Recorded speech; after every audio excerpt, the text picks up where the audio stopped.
Okay, good afternoon, everybody. How are things today? Thanks for coming to this new chat with Teacher Hernan. Today we have Enrique Arias. Enrique, he comes from the Universidad Tecnológica de Pereira, and he's going to show us a presentation about English teaching. How are you today, Enrique? I'm very well, Hernan.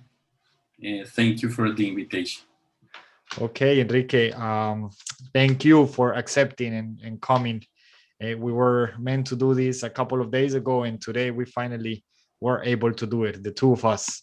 So, Enrique, you want me to start sharing, or you want to give an introduction to the audience before sharing the screen? Okay, so it's my pleasure to be here, to having this chance to share my insights about what I have been working on my professional career. And what we are going to share with this space is related with some current tendencies towards bilingualism, bilingual education, especially the possibility for scenarios like ours, where uh, we can determine if language education can have a different uh, path, different from the one that we used to have from several years. Okay. Okay, Enrique, perfect. That sounds very interesting. So I'm going to share screen here. So this is what we have. For instance, okay, so bilingualism and bilingual education. Okay, de la utopía a la realidad. ¿Qué quiere decir eso, Enrique? Cuéntanos a qué te refieres con eso.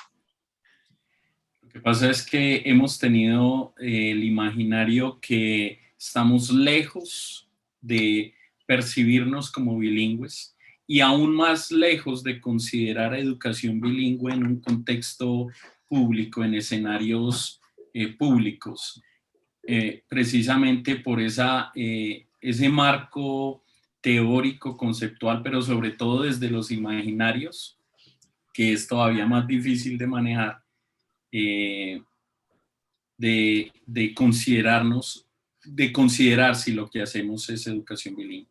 Entonces, mientras para mucha gente es utópico, para muchos, como yo, puede ser ya una realidad. Entonces, cómo transitar y llevar ese camino de un lado a otro es lo que vamos a interactuar hoy.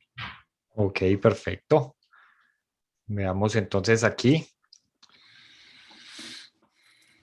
El primer parámetro que nosotros debemos empezar a considerar, Hernán, es, y para todos los que nos están viendo y oyendo, es que nosotros debemos migrar de ver a nuestros estudiantes como aprendices de lengua o migrar de solamente considerar a todo aquel que está desarrollando una lengua como aprendiz. We need to determine that emerging bilinguals are the ones who are able to use both or the languages that the person has in different ways, depending on their needs. That's the reality.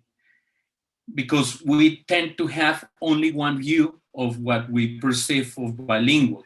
So if you are not completely coordinated, it means that you know the same in both languages, you are not considered yourself, or some people don't consider yourself as bilingual. And it depends on the necessities. For example, let's say that we have a person who works with cars, and the manual of the car is in English, yes, but the interaction is completely in his or her context in Spanish. So the necessity of the language depends just on certain receptive skills in order to be able to interact with the manual, to know the parts, how to solve the problems, something like that. So the the profile of being bilingual is different from him or her. So that's Okay. that's one component. bilingüe emergente, es comenzar a determinar que nosotros tenemos bilingües emergentes según una necesidad, según una adaptación dinámica. Las necesidades determinan nuestro desarrollo bilingüe. Claro, todo depende de lo que llamamos teaching English for specific purposes. Viene a conectarse de pronto con esa metodología o estoy equivocado. Lo que pasa es que si nosotros lo extraemos del proceso de enseñanza-aprendizaje y lo vemos como una realidad social, pues es el hecho de ser bilingüe depende de esa capacidad y esa necesidad. Entonces lo mismo, ya digamos que no estamos en el escenario de aula y vuelvo a decir el ejemplo del mecánico que necesita interactuar con ese manual en inglés, pues ya ahí no es la clase, es cómo la persona asume ese manual, entiende lo que dice y de todo esto. Entonces es un proceso adaptativo y por eso es dinámico, no es rígido. Antes perfilábamos al aprendiz de lengua según unas necesidades y unos niveles. Ahora el bilingüe emergente pues determina que siempre va a estar en desarrollo. Y no solo Oh, una lengua, sino las dos. ok, perfecto. Y eso nos lleva a entender el bilingüismo como un desarrollo diferente. It means that it's the possibility to characterize an individual or a social group depending on the way they approach the languages, Ok. considering their needs, the situation, the context, the reality, all of these factors combine in order to characterize bilingualism. So Ok. let's say that, for example, in Colombia, we have bilingualism at school level, but we could have in companies, yes, in enterprises, that the need is different. So we need to be able to characterize all of these needs depending on the individual or the social group. That's a different perception towards bilingualism. Oh, okay. Okay. I see. So we have here the myths and the Yeah. geopolitics of bilingualism, translingual practices, en Colombia y los retos de bilingüismo. Son cuatro componentes muy interesantes. ¿Cuáles serían los mitos en bilingüismo, Enrique? If you can continue with the following slide, and what I'm determining is that we have the thought that when we think about a language that is not from the context is because of colonialization, yes, and actually that was the beginning, but now it's different because it's how to perceive the international context. So if you continue with the following slide, what I proposed is that we have several myths, and what I'm showing in this slide are the most common ones that I have compiled in different presentations. I always ask the audience, okay, what are the myths that we could face learning or knowing about bilingualism, learning a language, language education, different things. And they always start with, it's better to have native teachers. Yes. Yes. The problem with nativism. Yeah. Y esa percepción está tan arraigada que hay comerciales en televisión, en lo que sea, dice, con profesores nativos. Y uno dice, bueno, primero, ¿cuál sería el concepto de nativo? ¿Por qué el profesor nativo es mejor que un profesor local? ¿Sí? Y entonces ahí comenzamos. Entonces, yo soy nativo, claro, soy nativo, pero del español. ¿Pero qué significa que yo sea nativo? Porque tú y yo somos nativos del español, pero tenemos diferente acento, diferente arraigo, diferente bagaje cultural. Bueno, eso es un mito.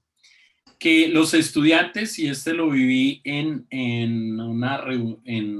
cuando presentamos el proyecto en primera infancia con algunos entes gubernamentales, decían, pero los estudiantes se pueden confundir por desarrollar las dos lenguas. que ser bilingüe significa saber todo. De otro modo, usted no es bilingüe. Entonces, y saber todo en la segunda lengua. Ok. ¿Sí?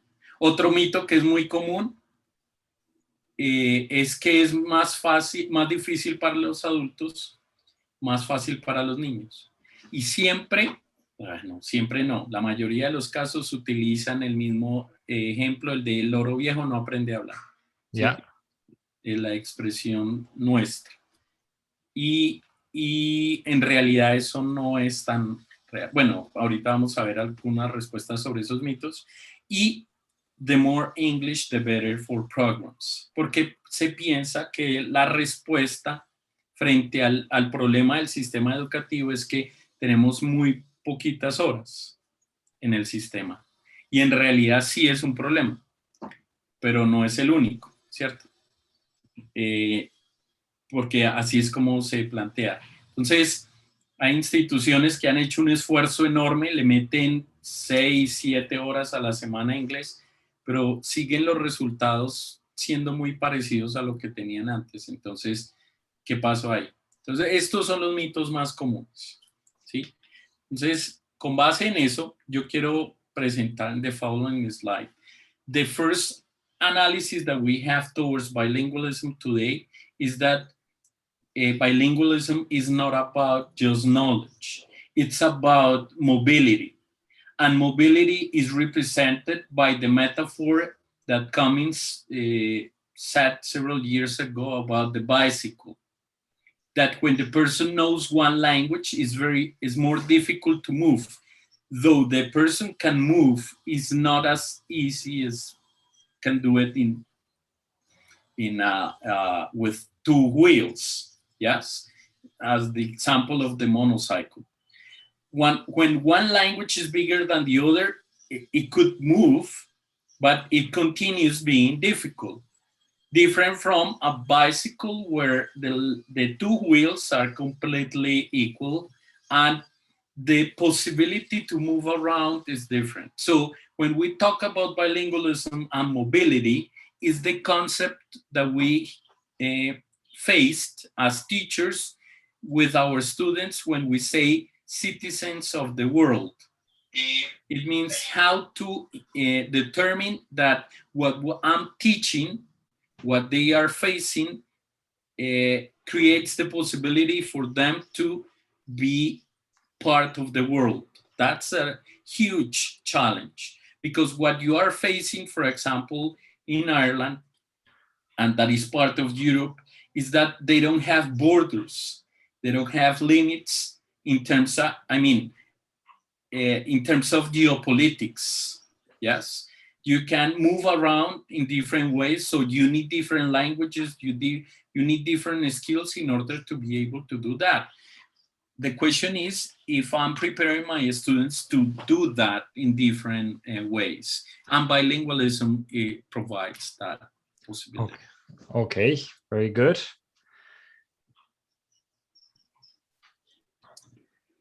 So yeah, go on. Yeah. Okay, because the first myth that I'm presenting now is that bilingualism is not present. It means that now we need to continue working on bilingualism because we don't have bilingual contexts. And actually, we are surrounded by bilingualism.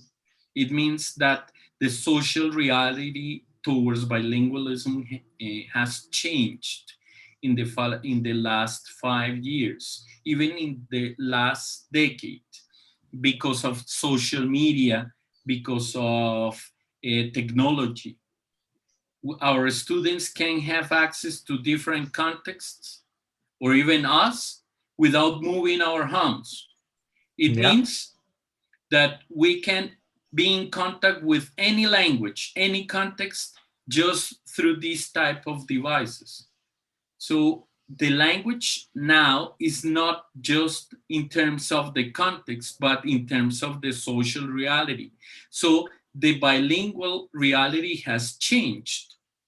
Why? Because we can see everywhere how the languages influence the society in different ways, not only in terms of the classroom, but in terms of contact, in terms of interaction. So this myth is not uh, is not a part of what we consider of bilingual society. Okay. Okay, perfect. The second myth about, yeah, that, I had a question about this, about bilingualism in English. Yeah. So yes, go on with the exposition and I'll keep the question for the end. Okay. Thank you.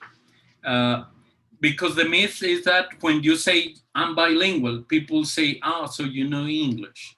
But we have different ways of bilinguals in our context, not only because our country recognizes 69 indigenous languages and communities in our constitution. And let me tell you that it was from 1991. Imagine that is several years ago, and we continue saying that we are not a bilingual country. Actually, we are a multilingual country because of this number of indigenous languages. Apart from minority groups like blind people or deaf people who have their own languages like Braille or sign language, which are part of these minority groups, and Spanish becomes a second language for them. Even for indigenous communities, Spanish is their second language, nor their first. So that's another reality. And we have in our country a movement towards immigrants want trying to know Spanish. So Spanish is becoming more and more foreign language even in our own country, or even French, because of the uh, treatments and all of the processes that we have with France. The Yes. alliance, the French alliance that we have in our country, several branches, they they have contributed a lot with the development of the language in our country. So when we say bilingual means English, we are diminishing all of these languages that are part of our social context. Yeah, and it happens the same thing, and that's where my question came, Enrique. Okay. It happens the same thing, like for example, in private schools, at least in Colombia, when they talk about bilingualism, they give more importance to English than Spanish. So then at the end, we have some students that will graduate knowing more English than Spanish and forgetting about the importance of their mother tongue. ¿Cierto? Lo que sucede en las escuelas privadas o colegios privados en Colombia, que es una constante, y es darle más importancia a la segunda lengua que a la primera, olvidándonos pues que primero fuimos hispanohablantes y va a ser en la mayoría de los casos nuestro lenguaje de desempeño laboral y desempeño profesional. Claro. Y eso se basa en el hecho de algo que espero poder alcanzar a explicar, y es una mirada monoglósica frente al bilingüismo. El bilingüismo tiene dos ideologías frente al desarrollo de lenguas, una monoglósica y una heteroglósica. Monoglósica, pues mono, una, glosas, lengua, que aunque hay dos lenguas o más en contacto, se propende por el desarrollo de solamente una. Y eso es lo que tú estás describiendo de los colegios privados. Se tiene la interacción en las dos lenguas, pero solamente se propende por el desarrollo de una, por lo general, obviamente la segunda. Y la mirada heteroglósica es una mirada más es amplia, surgió a partir de territorios donde se buscaba prevalecer no una lengua, sino que todas tuvieran el mismo valor. Es lo que pasa en Europa y es lo que pasa en territorios en Sudamérica como en Ecuador con el quechua, en Paraguay con el guaraní, ¿sí? Y que en Colombia necesitamos comenzar a establecer, en donde cuando hablamos de procesos bilingües, entonces se habla de Colombia bilingüe o algo por el estilo, se desconoce todo el desarrollo de la primera lengua. Entonces, eso termina no solamente generando esa ideología monoglósica que planteo, sino, y es problema ideológico, y ahora lo explico por qué, sino que termina generando afectación sobre todo el repertorio semiótico y lingüístico que el estudiante tiene en la primera lengua. Es decir, se desconoce. Estamos desconociendo todo ese bagaje que tiene en términos de conocimiento, en términos de lengua, el estudiante a partir de un proceso monoglósico. Y lo que decía que es un problema ideológico es porque el imaginario es, si queremos inglés, el modelo a seguir, si queremos ser bilingües, el modelo a seguir es inmersión total. Entonces, el proceso de inmersión total refiere a lo que vos planteas de los colegios bilingües, porque ese es el modelo que nos parece el ideal, el que funciona. Entonces, cualquier otro modelo de educación bilingüe, pues no se percibe como válido porque no tiene esa misma apreciación. Y en realidad, no es que sea uno mejor que otro, sino que vamos hacia otro tipo de planteamientos. Así ¿Listo? es. Perfecto. Muchas gracias por la aclaración. Listo. Dale. Ok, vamos con el tercer mito. One view of bilingualism, difficulty to define the term. So we have use, age, knowledge, and societal. Yes, the issue, and that's the analogy with the pyramid, because the issue that we have towards bilingualism is that we tend to define it just with one view. It means that when you ask government, they about what is the intention of developing bilingualism at school level or society, they just consider one level, which is in the majority of the cases knowledge. Yes, it means how much you know about the language. Okay. And how do you know that it's clear in that way? Is because they level people in terms of becoming bilingual. So they say, okay, you are a B1, or we need to have B2 students, yes? And that's the way that they characterize bilingualism. And actually, what we have is different views. I only here postulate 4, but there are more. So in this sense, what I'm saying is that depending on the needs of the society, we need to have 2 or more languages based on Grosjean definition in daily life practices. It means that people can interact daily with 2 or more languages. When we refer to knowledge, yes, it's about what people should know or could know about the languages. But imagine that we are not as aware as we think in the first language as we should be. Actually, I always use the same example in the sense that maybe a native speaker of Spanish, as you are, but it doesn't imply that I would be able to teach Spanish in another country. Yes, it means Yes. that we need a preparation to be able to teach it. Maybe I can do it because I'm a bilingual teacher, but it's not. It doesn't mean that a person who knows Spanish is able to teach it. And it happens the same thing when we talk about first and second language.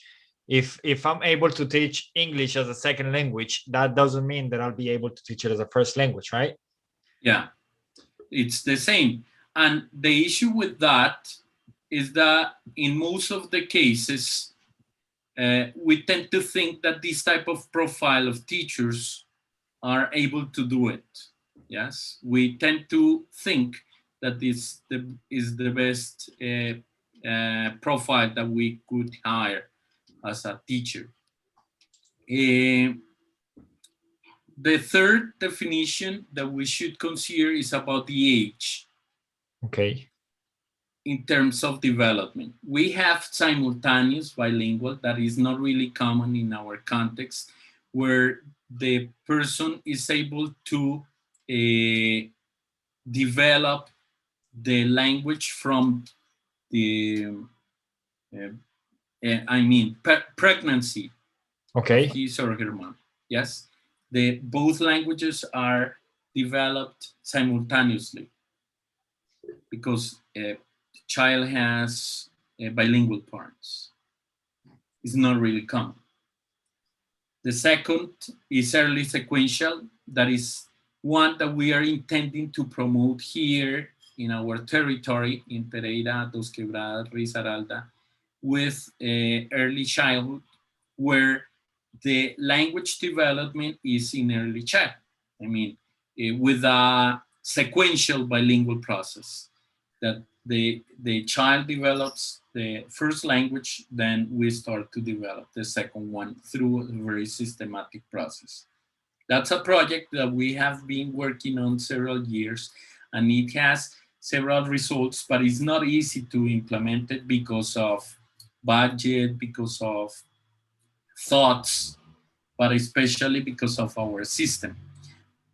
Porque en Colombia, primera infancia no considera el desarrollo de segunda lengua y las políticas de segunda lengua no tienen en cuenta primera infancia. Entonces hay un vacío en el sistema académico y administrativo que no permite que eso se cruce.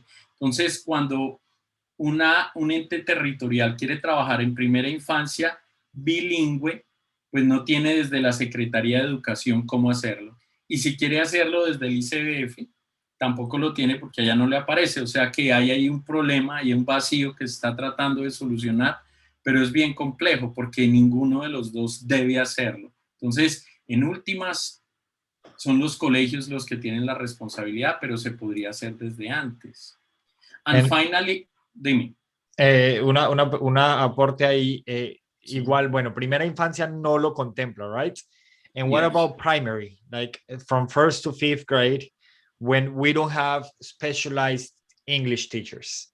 En primaria, por ejemplo, no tenemos profesores de inglés especializados. Entonces, yo me atrevería a decir que un alto porcentaje, por encima del 80% de los profesores de inglés, de los profesores de primaria, no saben porque no es su deber inglés. Luego sí deben enseñarlo. ¿Será que eso nos aumenta un poco el vacío? Totalmente, totalmente, porque se genera esa falencia en términos del desarrollo de la segunda lengua. No tenemos asidero metodológico, didáctico para desarrollarlo.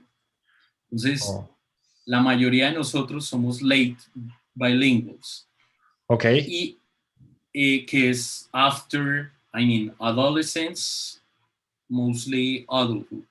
Okay. Pero mira que en ninguno de los casos se está diciendo que esté mal uno o el otro. Claro, hay un ideal, pero no significa que el hecho de que sean adulthood tenga un problema. Pues claro, tiene unas repercusiones, tiene más marca discursiva en términos del acento, ¿sí? Pero hoy en día, por ejemplo, el acento es una prueba de identidad, una marca cultural. Es como si yo dijera, yo siendo de Bogotá, entonces se dijera, ahora el acento de Colombia va a ser el de Bogotá. Es el que vamos a usar todos. Eso pasa cuando nosotros tratamos de hacer prevalecer un acento en términos de desarrollo lingüístico, ¿sí? Entonces la gente nos dice, a mí no me gusta mi acento, y es parte de su identidad cultural, es necesario tener esa marca porque es como si yo les dijera de nuevo, no, borre su acento, va a tener ahora el bogotano y eso, pues sé que ofendería mucho si eso pasara, ¿cierto? Que es un aspecto cultural, es parte de sí mismo, es su visión del mundo, de todo lo que arraiga. Entonces, ¿sí ves? Entonces cuando vemos por la edad, pues no es que tengamos un problema negativo, tenemos es que saber cómo se hace. Entonces, si tenemos en early sequential, ¿cómo se haría? Si tenemos en late bilingualism, ¿cómo sería? Porque ahí está la última mirada del bilingüismo, que es through use, that we have productive or receptive bilinguals. Y aquí era el ejemplo del mecánico. Un mecánico tiene un desarrollo productivo del bilingüismo según lo que necesite, o puede ser receptivo. Hay mucha gente que dice, yo leo, entiendo, pero no lo hablo. Eso es real y es válido. Es válido porque hay gente que, o sea, su contexto de desempeño no lo lleva a que lo necesiten allá, pero necesitan interactuar con la lengua. Por ejemplo, hay muchas empresas que tienen los manuales de sus máquinas en inglés. Entonces, los usuarios de esas máquinas necesitan saber la lengua para poder interactuar con ellas, pero no necesitan para otras cosas. Puede que en proyección se vayan a requerir, pero es una necesidad, por eso se define de acuerdo con el uso. Entonces, el uso determina lo que yo necesito del bilingüismo. Por eso, lo que yo definía de bilingüismo, del bilingüe emergente y del bilingüismo como tal, es dinámico. Según las necesidades, según el enfoque, según el contexto, se va adaptando el perfil y va requiriendo unos aspectos completamente eh, específicos, no generalizados. El problema es que nosotros tendemos a frame the bilingual profile. So we just need everyone to be B1. Yeah, but in what sense? In all of the skills? For example, I could say, okay, I'm a C1 in Spanish, but I'm not C1 in reading, let's say, or something like that. It happens no matter that we are natives. Yeah. So that's it. De hecho, algo que yo le digo mucho a mis estudiantes en clase es que hay unos errores que son muy comunes, inclusive en los nativos. Y si tú evalúas a un nativo, un alto porcentaje de ellos no va a alcanzar a sacar el C2 porque la gramática es muy compleja. Y estas pruebas estandarizadas, un componente muy grande para llegar al C2 es la gramática y el otro son los modismos. Sí. Por ejemplo, hay un error muy común, el condicional en tercera persona, que se mantiene el were. If I were you, la mayoría de nativos dicen if I was you. Ahí, Sí. ese es un error muy común. Entonces... Y lo mismo pasa en nuestra lengua. O sea, porque es un proceso de uso frente a la necesidad lingüística. ¿Sí? Si yo no requiero tener una modificación de la lengua, pues sigo usándola. Es como si alguien dijera rompido en español. Entonces alguien lo corrige, roto. Listo, roto. Pero si en un contexto eso es válido, pues se acepta. ¿Sí? Se valida y sigue. Esa es la situación. Por eso el uso es determinante. No quiere decir que esto sea solo un aspecto pragmático y se deje de usar como quiera, ¿no? Pero pues uno no puede determinar esos aspectos, ¿cierto? In the following slide, Hernán, I explain this definition of the mental lexicon, how we perceive the definition of knowledge. So compound bilingual is the one who is able to know or who has a semantic system that is almost equally developed. Okay. Yes. It's what people say knows the same in both languages. But this perception is towards knowledge and production because coordinate it separates the semantic system. Let's say with an example. Yo soy profesor de matemáticas, un ejemplo. Entonces yo sé enseñar raíz cuadrada, yo sé el concepto. Aprendí inglés y estoy en un muy buen nivel de inglés. Pero ahora voy a enseñar raíz cuadrada. Entonces, más allá de que no sepa el vocabulario o algo así, yo tengo un sistema en español que me permite hacer una cosa, pero puede que en inglés tenga unas restricciones. Por eso es que se hablan de dos sistemas semánticos separados. Pero el concepto es uno solo, ¿sí? Entonces, ¿qué es lo que nosotros entendemos a partir de ahí in the following slide, Hernán? That depending in the mental lexicon theory, it depends on three elements that you can characterize or modify this structure. Modifying the age of acquisition, it means the younger, the better for the development of the language. Comparing similarities of the languages. For example, Portuguese and Spanish is very similar, so it's better to be learned. But the most common element that facilitates the mental lexicon, it means in terms of changing the mental lexicon, is the teaching method, the learning and teaching method. In other words, the way we teach and the way we approach learning in our communities, it could change this coordination from compound. In the following slide, Hernan, following the next. Okay, in this one, yeah. Yes, thank you. It means that we have the tendency is to think that we have two different brains in the languages, and actually it's the same. But how to be able to integrate all of this knowledge that we have in one language into the other is through the learning and teaching method. How?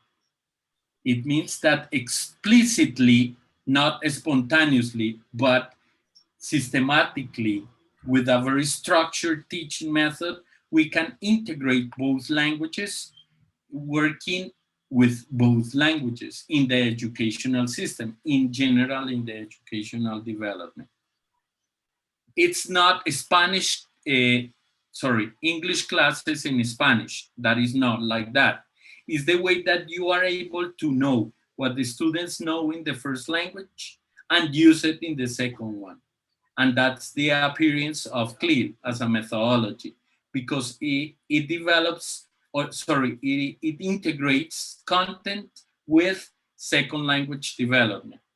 So the language role is different because now the language is being or can be applied with different purposes. And apart from the integration with content is translanguaging, which means that the teacher knows how and when is going to integrate the first language in their classes in order to provide support, in order to provide a scaffold to the students in order to develop the second one. Okay? Am I clear? Yes, that's clear. I think it's new for most of the audience because because the trending or the tendency it is to think that there are two different things and that they can't integrate. I have a question here from the audience, Enrique, and it's nice. In terms of brain, okay, una pregunta que me hacen es cómo podría ser posible dejar de pensar en español cuando voy a producir en inglés. The problem is that we think that that's a problem. Let me organize my computer that is out of battery. Okay, the problem is to think that that's a problem. The issue is that when we approach to work in one language into the other, we need to think that this is not about subordinate bilingualism. It's about the way that we need to structure our production. And this is very simple in terms of skills. In other words, if you don't have the same skills, productive skills, like speaking and writing, in the second language, it's very difficult because that's when you need the subordination. What I'm trying to say is that we have reading and listening as receptive skills. speaking and writing as productive skills. Productive. Yes. So in terms of receptive, you receive the information, you understand, you comprehend, but in order to produce, you need to develop the skill.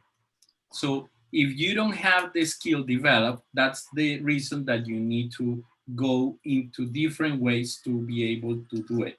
So in order to accomplish that, you need to work on these productions, and the brain works in the same line. ¿Por qué? Porque en la mayoría de los casos, la gente piensa que el problema es de la segunda lengua y el problema muy seguramente viene desde la primera, porque no se utilizan las habilidades productivas de la misma forma. Mira, es tan sencillo como esto. ¿Cuántos ejercicios de listening nosotros hacemos en español? En español, que es nuestra primera lengua. ¿Cuántos ejercicios? O sea, que uno se ponga como en inglés, que pone un audio, resuelve preguntas, hace ejercicios, todo. Que lo haga en español no es algo que sea común. Es completamente lejano a nosotros, ¿sí? Entonces, ¿qué pasa? Si no se hace allá, cuando lo vamos a trabajar en inglés, pues no, el problema no es solamente que no entienda el inglés, es que el problema es que cognitivamente no estamos preparados para el desarrollo de ese ejercicio. Lo mismo pasa con escritura, por ejemplo. Vamos a desarrollar un proceso de escritura. Entonces, la pregunta es si la persona o el usuario o el bilingüe emergente tiene la capacidad en la primera lengua para desarrollarlo. Si no tiene esa capacidad por la falta de la habilidad, pues comienza a tener el problema que en la segunda no le va a dar. No le va a dar. Ok, so volvemos a la misma conclusión de siempre, practicar y usar el idioma en la mayoría de en lo posible. Sí, Okay. por eso es un skill, ¿sí? Claro. Skill. The fourth myth is that we determine knowledge and use in the same level. It means that we consider that what you know is the same that what you use, and actually they are not the same. The fact that you know your first language doesn't mean that, that you use it, doesn't mean that you are able to know about it. For example, I'm linguist, yes? So I know that in Spanish, we have a tense that is antepresente y el modo indicativo. Entonces, si yo le digo a un usuario del español, habla perfecto el español, es profesor, por ejemplo, un profesor de ingeniería, o sea, es una persona titulada de todo, sabe mucho, es competente, y le digo, ¿me podría decir cuál es el antepresente del indicativo del verbo amar? No necesariamente tiene que saberlo. O sea, lo usa, estoy seguro que lo ha usado, pero no sabe identificarlo. Entonces es, yo he amado, tú has amado, él ha amado, antepresente del indicativo. Listo. Entonces, saber de la lengua no significa que sea usarla. Entonces, el problema es que la hemos puesto al mismo nivel en la segunda lengua. ¿Por qué?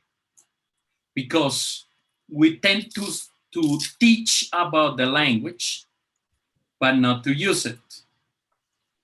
So the chart shows, the graph, shows in one line the competence and in the other line the time. It means what you know and the time that you spent developing the language. The first language is developed from the beginning, from pregnancy, from our moms. Yes, we start to interact with her. So our first language starts to be developed. So the first skills that we are able to develop are communicative skills, basic communicative skills.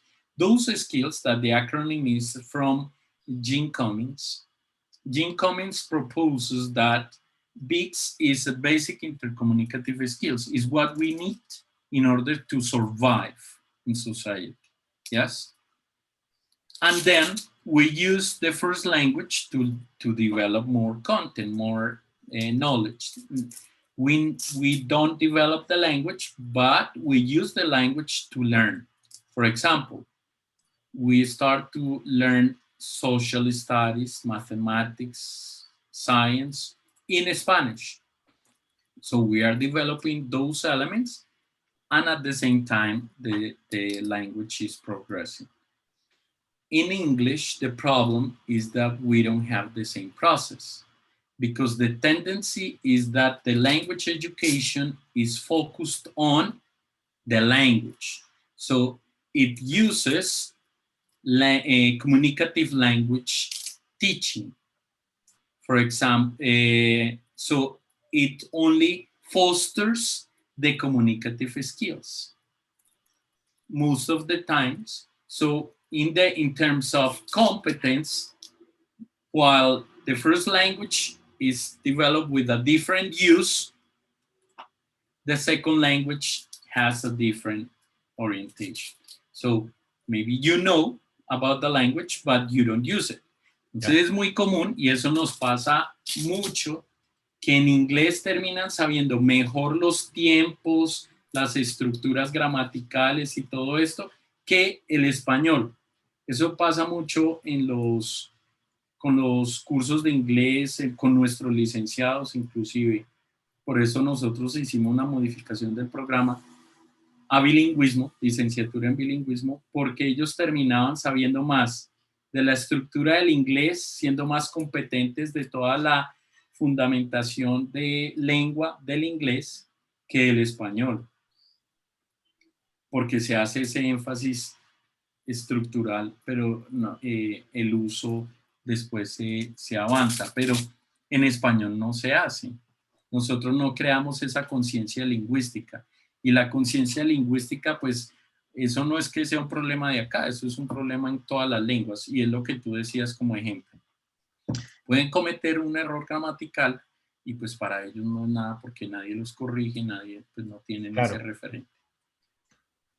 Perfecto. Bueno, geopolitics of bilingualism. La geopolítica del bilingüismo. Ese es el problema, que en el siglo XX la geopolítica está referenciada por 2 guerras mundiales. Está referenciada porque las lenguas estaban enfocadas en territorios. Es decir, que las comunidades lingüísticas pertenecían a unos territorios geográficos específicos, y esas guerras mundiales pues estaban supeditadas a unos territorios en los cuales las lenguas eran propias de esos países y demás, ¿sí? Y a partir de la Segunda Guerra Mundial, y de ahí para adelante todas las que han ocurrido, comienza a ocurrir este fenómeno de la migración. Y ahí es cuando las lenguas se comienzan a esparcir. Desde la Segunda Guerra Mundial, cuando se necesitó una lengua oficial para los aliados, pues surgió el inglés y el francés, porque eran los prevalentes. Pero cuando ocurren estas migraciones, pues las lenguas, aunque se esparcieron alrededor del mundo, seguían enfocadas por territorios.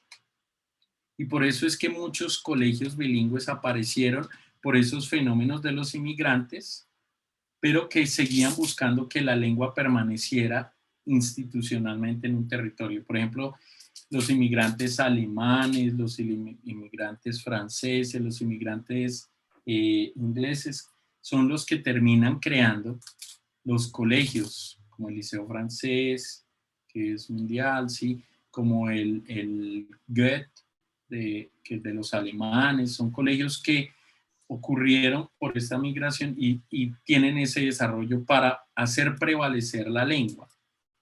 Entonces, ¿qué es lo que pasa con ese desarrollo geopolítico? Que nos crean unos modelos ideológicos teóricos de bilingüismo al siglo XX. So, if you can continue with the following slide, even the following one, que era lo que yo te decía de monoglosia, o de una idea monoglósica. Continue, please. En donde el primer modelo, y es siglo XX, ojo que estoy hablando siglo XX, que lo que van a darse cuenta, pues te puedes dar cuenta, y los que nos vean, es que el problema es que aunque apareció y es del siglo XX, todavía se usa. Entonces, subtractive bilingualism. That is what I said, that though the community is bilingual, the prevalence is towards the second one. It means it happens in several private institutions or even in some countries. For example, when you migrate to some country like US, in some states, that was the problem that they have with Donald Trump, that they promoted, though they were a bilingual state, they promoted a monolingual development. Yes, the privilege for English. That's where they said the language difference is a problem. That's a monoglossic ideology. The following one is additive, which means that though they have one language, they receive the other, and they have the model of the bicycle. So it's the bilingual development is a privilege, it's for elites. It's the right to be developed bilingual. The issue here, Hernan, is that though we consider the validation of two languages, the two languages are separate. They don't have interaction. Remember the mental lexicon, two semantic systems. The wheels represent that the two languages are apart from each other. So it formulates the problem that Colombia has. That is the following slide. That refers to Colombia bilingüe, and that now we change from bilingual as a possibility, as a resource, to a problem. Why? First, el inglés en Colombia es considerado una asignatura, no una posibilidad. Es decir, que solamente se articula como una asignatura más del sistema educativo. La perspectiva, la visión monoglósica, pues conlleva a que las lenguas estén separadas. ¿Eso qué termina haciendo, Hernán? Que esa visión monoglósica, pues prevalezca el inglés primero, y que solamente se busque desarrollar el inglés, no se articula. Entonces, cuando uno habla de educación bilingüe, pues se habla de élites, de ciertas comunidades minoritarias, y son minoritarias porque son los que tienen acceso económico, son los que tienen la posibilidad de pagar, y hay un factor que es que se propende por la lengua como fin, no como recurso. Es decir, que ahí es donde se evalúa. Entonces queremos que todos los profesores sean B2, entonces ahí el fin sigue siendo la lengua. No, queremos que todos los profesores sean capaces de enseñar asignaturas bilingües, de forma bilingüe. Lo que tú decías de los docentes de primaria, que ellos sean capaces de integrar con ciencias naturales, con matemáticas, inglés. No tener 100% todo en inglés, porque no queremos un proceso monoglósico, queremos un proceso bilingüe. Pero ¿por qué no ocurre? Porque el enfoque sigue siendo como fin, no como un recurso. Ahora, en el siglo XXI, following slide, ocurre un cambio significativo. ¿Qué es lo que pasa? Ocurre la revolución tecnológica, ¿sí? Mira, han pasado 21 años y nosotros hace 2 años no teníamos WhatsApp de la forma como lo hacemos ahora. Hace 1 año que estamos en pandemia no hubiéramos tenido esta charla así como la estamos teniendo por Zoom, ¿cierto? No tenemos todo eso. La tecnología está generando un cambio rapidísimo, está generando una transformación en la cual la lengua ya no tiene territorialidad. Las lenguas se separaron de los contextos, ya no dependen del territorio si yo soy bilingüe. Tú puedes desarrollar cualquier lengua desde tu casa y tener exposición y todo lo que yo decía. Y todo el enfoque de social media y todo esto, pues permite esa interacción. ¿Qué conlleva eso? Que el proceso de pedagogía, el proceso metodológico, didáctico de las lenguas, pues deba cambiar. Ya no puede ser igual. El problema es que seguimos con metodologías del siglo XX en el siglo XXI. Okay? So, that's the reason that in the following slide appear heteroglossic ideology, which means that what we are intending to do is not one language or that the languages are separate. We need the languages that we could develop first and that they adapt depending on the needs or what we want. Entonces, por eso pasamos de la bicicleta a la cuatrimoto. Que la bicicleta rígida, dos lenguas solamente, con las complicaciones que son separadas. La cuatrimoto es un modelo adaptado en donde según el terreno ella se mueve. Cada rueda representa una lengua y según las necesidades yo soy capaz de moverme en diferentes escenarios. Esta analogía, que es de Ofelia García, nos dice que es por eso un bilingüismo dinámico, un bilingüismo que requiere diferentes miradas, necesidades. Entonces, por ejemplo, yo necesito inglés para mi trabajo, ¿sí? Pero quiero aprender portugués porque quiero leer literatura en portugués. Entonces, necesito tener todas las habilidades igual de portugués, no es necesario. Y quiero aprender alemán porque quiero ver películas en alemán. Y así, según las necesidades y los intereses, las lenguas se van adaptando. Y no es una, dos o más las que sean. Y por eso la lengua se vuelve un recurso, no un fin. Es un recurso porque es de acuerdo con las necesidades del contexto. ¿Sí? Entonces, ¿eso qué representa, Hernán? Que nosotros debemos ser capaces de pasar del proceso de aprendices de lengua a bilingües emergentes. Y es lo que les he estado diciendo. In the following slide es donde les digo, y ya casi vamos terminando con esto, es que tenemos un problema con el aprendices de lengua, es porque nosotros seguimos definiendo lengua extranjera como nuestro modelo ideal. Y el modelo de lengua extranjera, ahorita se los explico, pero más allá de eso, es que el bilingüe emergente es capaz de usar las dos lenguas como recurso. O sea, las dos lenguas tienen la misma capacidad, el usuario tiene la misma capacidad. Entonces, yo semióticamente, mi visión de mundo, mi noción de realidad, no depende de la lengua, sino de mí, ¿sí? Entonces, cualquier lengua que se use no es un déficit. Entonces, ese es el problema. Si usted usa la primera lengua es porque no sabe bien la segunda. Eso es una visión de déficit. En cambio, cuando hay un proceso bilingüe donde se potencializa esa concepción de bilingüe emergente, que también es de Li Wei, Ofelia García, among others, es que se potencializa la visión de los estudiantes y sus perfiles. Si yo llego a mi clase de inglés, Hernán, y la primera pregunta que les hago a mis estudiantes, perdón, no la primera pregunta, si yo en mi clase de inglés les pongo un texto en español, ojo, les pongo a leer un texto en español, y las preguntas de comprensión lectora se las formulo en inglés, la interacción la hago en inglés.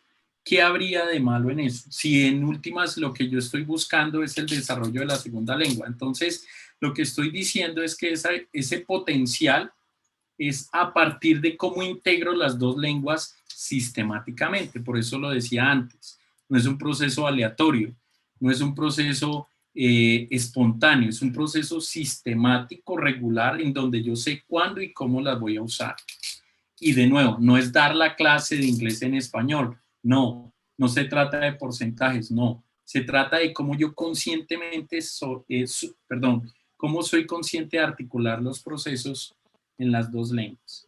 Y por eso, con la siguiente diapositiva termino, Hernán, diciendo lo siguiente.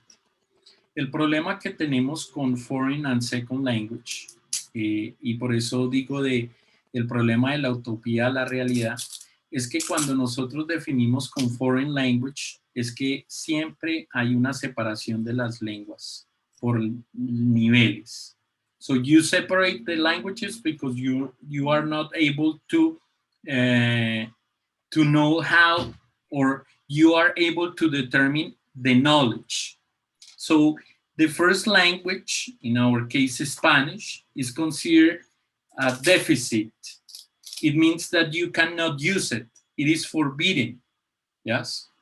So the term foreign language appeared because they want to separate the perception towards people, but at the same time towards the language.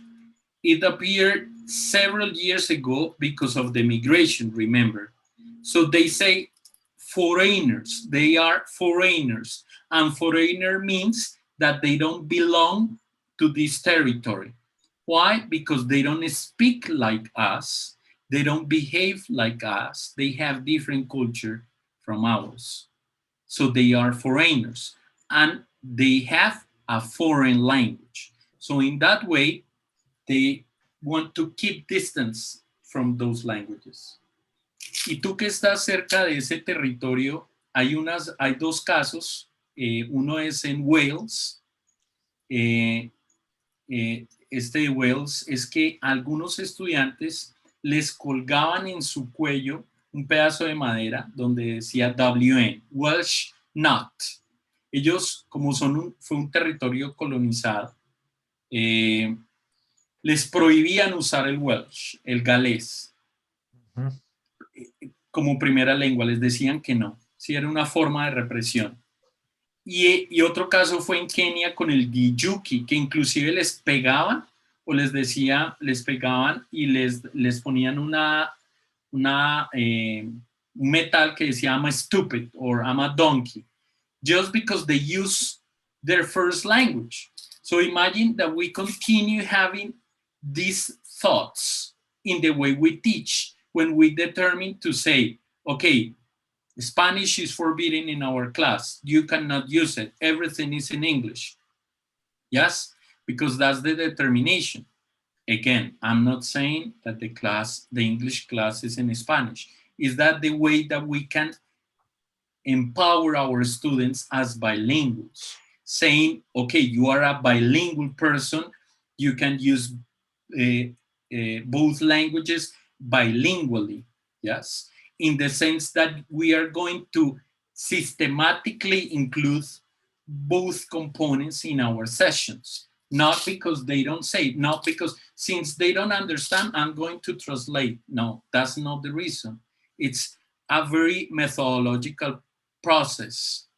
So when we separate the languages, it diminishes the opportunities to use both resources, not only the linguistic, but the semiotic ones. Y todo el proceso de indexicalización se ve afectado. ¿Qué significa esto? Que yo cuando soy capaz de usar el conocimiento que tienen mis estudiantes en la segunda lengua, en la primera lengua, a partir de la segunda, es un proceso de indexicalización porque es una referencia que yo traigo a colación. Por ejemplo, que un docente de inglés en la clase de inglés enseñe el ciclo del agua que aprendieron en ciencias naturales, no solamente le estoy haciendo una articulación con el contenido que muchos han referido a CLIL, lo han reducido a vamos a enseñar las clases de contenido en inglés. No, es cómo se articula. Y entonces sobre esa articulación sería, entonces, cómo uso lo que ellos ya saben en la otra lengua. Si le das clic a la siguiente slide, es el último mito que les presento sobre la separación. Entonces, mother tongue forbidden. It means that the student cannot use it in the language classroom. So in the following slide, finally, Hernan, is how in the language education field, we are able to integrate both languages similarly, in the sense that though they are acquired in different moments, they have a connection because of the teacher promotion. How? Articulating the process with the first language development. Consciously, explicitly, systematically. And that's bilingual education. That's bilingualism. And we can encounter that easily, friendly. ¿Ok? Ok, Enrique, esto quiere decir entonces que se debe replantear todo el marco común de referencia. ¿Qué opinas?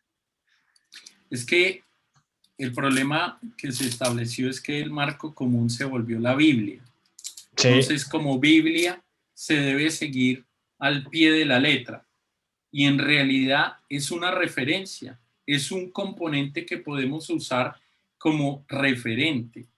Y al ser así, pues nos sirve, por ejemplo, para determinar perfiles, para caracterizar los niveles, para mirar cómo se podría evaluar. Pero no es el único marco que nosotros deberíamos tener en cuenta. Hay diferentes marcos, por ejemplo, el marco del Exile. ¿Qué tanta comprensión lectora tienen nuestros estudiantes en primera lengua que les va a permitir usarla en la segunda lengua? Ese es otro marco que casi no se conoce y es necesario. Entonces, no, es que les fue mal en las pruebas de estado en inglés en comprensión lectora. Bueno, dígame cómo está el desarrollo de comprensión lectora en la primera lengua. Finalmente ese es el punto de partida, claramente. Claro, y entonces ahí es donde volvemos a ese proceso semiótico donde el problema no es el código, el problema es la competencia. Sí, por ejemplo, si un estudiante, porque esto nos lo habían dicho cuando nosotros arrancamos con uno de los proyectos con profesores enseñando unas asignaturas en inglés, nos decían, si no entienden matemáticas en español, ahora menos en inglés. Y nosotros les decíamos, es que el problema no es la lengua, el problema es las matemáticas. ¿Cómo la está enseñando usted? Entonces, un estudiante no entiende raíz cuadrada en español, entonces que ahora no la va a entender tampoco en inglés. Entonces, el problema no es la lengua, el problema es el concepto, ¿cómo lo enseño? Entonces, ahí, por eso digo que es un problema ideológico. Porque yo puedo enseñarte metodologías, yo puedo enseñarte didáctica, yo te puedo dar materiales y todo, pero si finalmente ideológicamente considero que no es así, pues no funciona. Y ya. Así es, así So, es. thank you very much. Thank you very much, Enrique. No solamente vimos unos mitos, sino que además estamos rompiendo paradigmas. Yo también, como profesional en este campo, considero que tenemos que hacer unos cambios de fondo más que de forma, puesto que es evidente el no estar funcionando la metodología que venimos trabajando en los últimos años. Mientras aquí en Europa, por ejemplo, las personas saben, como lo decías, ya más de 3 idiomas. En Colombia estamos teniendo muchas dificultades para llegar al nivel esperado de inglés, para poder comunicar, porque finalmente el objetivo es comunicar más que cualquier otra cosa. Claro que Entonces, sí. Enrique, muchas gracias por haber estado con nosotros aquí en el conversatorio con el profesor Hernán. No sé si quieras agregar algo antes de hacer cierre. Yo considero que para todos los docentes que nos puedan ver y para todos los que estén desarrollando un proceso bilingüe, es una posibilidad, una necesidad, pero la educación bilingüe definitivamente debe ser un derecho para todos, no debe ser para pocos. La educación bilingüe es una posibilidad que se debe establecer en nuestro sistema, pero con modelos adaptados, no rígidos. Por eso tiene que ser dinámica. Y finalmente, la posibilidad de transformación social se genera a través de la educación, obviamente. Y el bilingüismo es un mecanismo de transformación social, porque lastimosamente el bilingüismo también se volvió un mecanismo de discriminación. ¿Sí? Un colegio de élite privado y demás que tiene ciertos resultados sobre otro público que no los tiene, es un mecanismo de discriminación, porque este estudiante tiene mejores posibilidades de acceder a otros contextos, de otras realidades que el del público no lo tiene, y eso no debería ser así. Por eso el bilingüismo abre la visión de mundo. Eso cuando decimos es que somos ciudadanos del mundo, pues preparemos a nuestros estudiantes para que sean ciudadanos del mundo a través de un proceso bilingüe. Muchas gracias. Perfecto, Enrique, muchas gracias a ti. Muy bueno el cierre. Eh, y nada, quedas cordialmente invitado para una próxima ocasión. De verdad que valoramos mucho este aporte que acabas de hacer.